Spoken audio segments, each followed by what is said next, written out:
வணக்கம் நேயர்களே. இன்று மே 13, 2026 அறிவன்கிழமை. நோர்வே தமிழ் முற்றைச் செய்திகளுடன் கதிர்.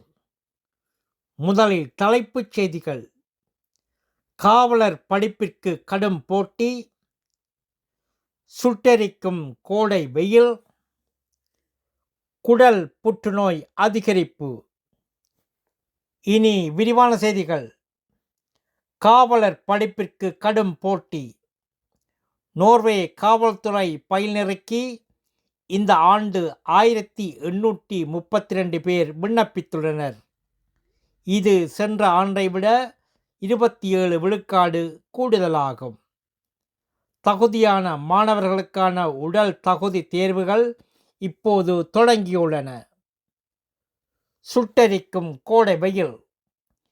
இந்த ஆண்டு ஜூன் முதல் ஆகஸ்ட் மாதம் வரை நோர்வேயில் வழக்கத்தை விட அதிக வெப்பம் நிலவும் என வானிலை ஆய்வகம் எச்சரித்துள்ளது. சில பகுதிகளில் வெப்பநிலை 50 விழுக்காடு வரை உயரக்கூடும் என்பதால் உள்நாட்டிலேயே கோடையை துய்க்கும் வாய்ப்பு ஏற்பட்டுள்ளது. குடல் புற்றுநோய் அதிகரிப்பு. 50 அகவைக்குட்பட்ட ஆண்களிடையே குடல் புற்றுநோய் பாதிப்பு கடந்த 20 ஆண்டுகளில் 2 மடங்காக உயர்ந்துள்ளது. உணவு முறையும் வாழ்க்கை முறையும் காரணமாக இருக்கலாம் என வல்லுநர்கள் தெரிவிக்கின்றனர். நல்லது நேயர்களே, மேலும் செய்திகளுக்கு நோர்வே தமிழ் முகநூல் பக்கத்தையும் இணையதளத்தையும் பாருங்கள். உலகெங்கிலும் தமிழ், நம் உணர்வெங்கிலும் தமிழ்.